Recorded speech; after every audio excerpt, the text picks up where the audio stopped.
बहनों, तेरा पंथ विश्व भारती जो कि जैन श्वेतांबर तेरापंथी महासभा न्यास का एक अंग है, महासभा का एक अंग है, उसके बारे में चिंतन महासभा के 18-20 के कार्यकाल में किया गया था। और उस समय में हमारे प्रधान न्यासी थे श्रीमान कन्हैयालाल जी जैन पटावरी। आज ये हमारा सौभाग्य है कि एक ट्रस्टी के रूप में, एक पूर्व प्रधान न्यासी के रूप में आज यहाँ पर उपस्थित हैं और मैं उनसे अनुरोध करूंगा कि आए, वह हमें प्रभावित वक्तव्य दें जिससे हम में काम करने की ऊर्जा का और संचार हो सके। श्रीमान कन्हैयालाल जी जैन पटावरी।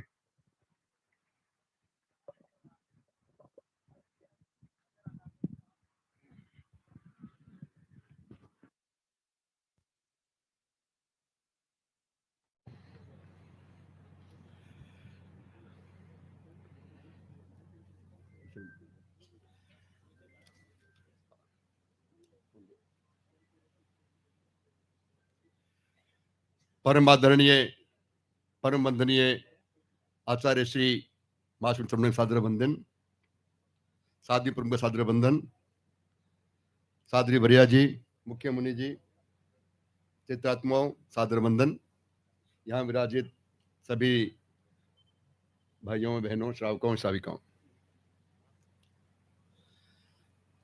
बंबई पूरे देश की व्यापारिक राजधानी है।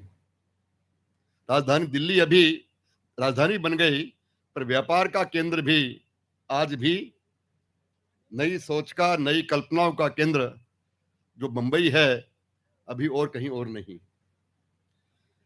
ये तेरा पंथ विश्व भारती की कल्पना चालू मद्रास में हुई। दिल्ली वालों ने काफी इच्छा करी कि शायद हम पहले बनाने वाले बने, पर बंबई बंबई है, बंबई बंबई है। और जहां पधारना आपका हो, वहां काम पूरा नहीं हो जाए, ये संभव नहीं। बहुत सालों से ये बात चल रही थी कि जब भी आचार्य से चतुर्मास होता है, हम बहुत बड़ी नई जगह लेते हैं, नया निर्माण करते हैं और फिर उसको ढा देते हैं और चले जाते हैं। सारी मेहनत बेकार चली जाती है, हम अपना कोई काम नहीं कर पाते। इसी उद्देश्य से लेकर के कि हम आने वाले टाइम के अंदर आचार्य श्री जहां विराजे, वो जगह हमेशा अपनी यादगार रहनी चाहिए, चतुर्मास वहां करवा सकें और जगह यादगार रहनी चाहिए, आगे भविष्य के लिए काम आ सके, हमारी पूरी भावी पीढ़ी के लिए। इसी योजना को लेकर के तेरा पंथ विश्व भारती का आरंभ हुआ था। और आज मुझे ये जानकर बड़ी प्रसन्नता होती है कि बंबई चतुर्मास के इसी माध्यम के अंदर शायद इच्छा यह होनी चाहिए, इतनी बड़ी जगह हम नंदनवन गए, वो जगह तो हमारी नहीं थी, वहां विराजे तो जगह तो गई, जगह तो गई। अब जब यहां कभी अगली बार पधारेंगे और यह इसका इतना विकास हो जाए, तो जगह हमेशा परमानेंट अपने पास रहेगी, परमानेंट रहेगी। एक बात तेरा पंथ विश्व भारती कल्पना के अंदर भी एक नई बात सामने आती थी कि हमें हर जगह पढ़ाई की व्यवस्था तो तेरा पंथ से अलावा भी हर यूनिवर्सिटी के अंदर मिलती है। हर पढ़ाई की व्यवस्था की यूनिवर्सिटियां यहां से नहीं होती, लोग अमेरिका चले जाते हैं, ऑस्ट्रेलिया चले जाते हैं, लंदन चले जाते हैं, कहीं जाके पढ़ाई पूरी कर लेती है। तो मुझे एक बात याद आती है, आज से 52-53 पहले दिल्ली में एक बड़ी कंपनी के मैनेजर थे, उन्होंने मुझे एक बात कही थी, जैन साहब, हमारे पढ़े लिखे लोगों की क्या ट्रेजेडी है कि हम सब पढ़े लिखे लोग नौकरी करते हैं अनपढ़ लोगों की। हम सब पढ़े लिखे लोग नौकरी करते हैं अनपढ़ लोगों की। सारे कंपनियों के मालिक अनपढ़ होते थे और मैनेजर पढ़े लिखे होते थे। ज्ञान प्राप्त तो किया, पर ज्ञान का उपयोग करने में उन अनपढ़ों से भी पीछे रह गए, क्योंकि इंटेलिजेंस की तो हमने सीखी, पर इंटेलिजेंस कंट्रोल कैसे करना, उसको मुट्ठी में करके कैसे रहना, उस शक्ति का उपयोग कैसे करना, कहीं वो उपयोग भी हो सकता है और दुरुपयोग भी हो सकता है। जब महिलाएं पढ़ी लिखी नहीं थी, तो कभी हम तलाक की नाम सुनते ही नहीं थे। जब महिलाएं पढ़ी लिखी नहीं थी, तलाक वर्ड क्या होता है, 7 जन्म के लिए शादी होती थी, ऐसा मानते थे। जब ज्ञान बढ़ा, और साथ में अंकुश नहीं आया तो निभना मुश्किल हो गया, तो निभना मुश्किल हो गया। ज्ञान भी चाहिए, पर ज्ञान को उपयोग करने के लिए उतना सामर्थ्यवान भी होना पड़ता है। ज्ञान किसी असमर्थ के बाद यदि आ जाए तो ज्ञान का दुरुपयोग बड़ा होता है, ज्ञान का दुरुपयोग बड़ा होता है। चाहे ज्ञान प्राप्त करने के बाद काम नहीं कर सके, ज्ञान करने के बाद हमारी शादियां बिखर गई। और आज हम कई बार बात करते हैं, पहले बच्चों की शादी 20 साल 19 साल 21 साल में हो जाया करती थी। आज जब भी यहां देखते हैं लड़कियां लड़के 30 साल के हो जाते हैं, शादी नहीं करना, शादी नहीं होती। क्या हो गया? बच्चों का, माँ बाप का उनके ऊपर से कंट्रोल खत्म हो गया। पढ़ाई तो हुई, पहले भय का राज्य था, माँ बाप का भय तो गया परंतु संवाद नहीं आया। भय चला गया, पहले भय का राज्य था, किसी बच्चे को अपने बाप के आगे, बाकी बाप के आगे, दादा के आगे बोलने की हिम्मत नहीं होती थी।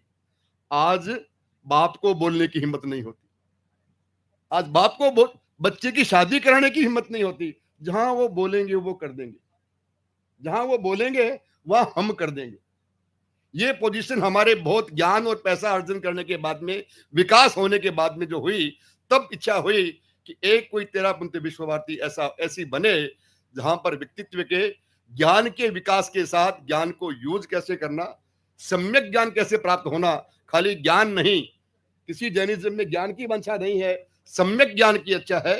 ज्ञान भी हो और सम्यक हो, उसको हम सम्यक तरह से यूज कर सकें, ऐसा हमारा सामर्थ्य बने, इसकी कल्पना लेकर के तेरापंथी विश्व भारती की जो कल्पना हुई इस यहाँ पर। और बहुत जल्दी ये 53 एकड़ की जगह के अंदर खाली यहाँ पर ज्ञान ही पैदा नहीं हो, ज्ञान ही नहीं होगा, ज्ञान भी मिलेगा, अपने संसारिक काम करने की सुविधा यहाँ पर होगी, अपने यहाँ पर रहने के लिए लोग भी आएंगे, यहाँ पर हॉलिडे होम भी बन पाएंगे। ऐसी बहुत सी कल्पनाएं हैं। और बड़ी बात यह होगी, आचार्य श्री जब अगली बार आएंगे तो जगह मांगनी नहीं पड़ेगी, जगह मांगनी नहीं पड़ेगी।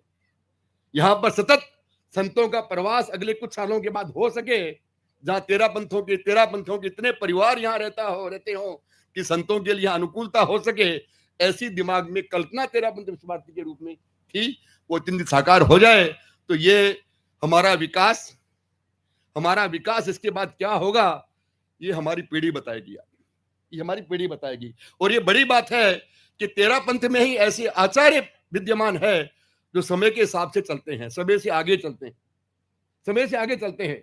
आज तेरापंथ पूरे जैन धर्म के अंदर जो पोजीशन तेरापंथ की है, वो संगठन, वो अनुशासन, वो आपस व्यवस्था और कहीं भी नहीं है।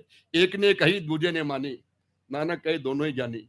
यहाँ पर आचार्य ने बोल दिया, सबने मान ली, ऐसा कहीं और कहीं नहीं है। ऐसा हम परिवार में भी ऐसा कर सकें कि तेरापंथी विश्व भारती आपको ये सिखाएगी हम कैसे आपस में इकट्ठे होकर के मेल जोल से रह सकें, खाली पैसा ही नहीं कमाएं, अपनी आध्यात्मिक उन्नति करें। ये तेरापंथी विश्व भारती की परिकल्पना के अंदर है। अपने पूरे जैनिज्म का उपयोग कैसे कर सकें, बच्चों को साथ कैसे रख सकें, उनको देश के लिए, समाज के लिए उपयोगी कैसे बना सकें, ये तेरापंथी विश्व भारती की पूरी कल्पना है। हमारे अपना जीवन के सदमत हो सके, इस कल्पना के अंदर जो भी सहयोगी बन पाएगा वो अपने आप को भाग्यशाली माने। जिसको ये मौका मिले कि ऐसे उपयोग के पर, हम गुरुदेव पधारे यहाँ पर और बॉम्बे से बिहार हो रहा है, जाते जाते जो कल्पना करी है इन्होंने, उसके अंदर सहभागी हम बन सके तो ये सौभाग्य किसी और का नहीं होगा, उनका अपना होगा। इसके अंदर जो भी संभागी बन सके, चाहे तन से, चाहे मन से, चाहे काम से, जिस रूप से भी हो, सहयोगी बनेंगे यदि, तो देखिए आपके भाग्य का विकास क्या होगा। मैंने तो इतना बड़े होने के बाद में पाया है कि मेहनत से रोटी मिलती है, पुण्य से बहुत कुछ मिलता है। मैं यहां तक पहुंचा हूं तो अपने पुण्य के कारण पहुंचा हूं, अपनी मेहनत के कारण नहीं पहुंचा। पुण्य बड़ा है, आप पुण्य का अर्जन इस ऐसे बढ़िया मौके के अंदर, ऐसा बढ़िया आपको, ऐसी बढ़िया गंगा आपके यहाँ पे आपके पास आ गई, इस गंगा में डुबकी लेने का मजा आप लेंगे तो पुण्य आपका बढ़ेगा, आपका जीवन सार्थक होगा। ओम हर। मुंबई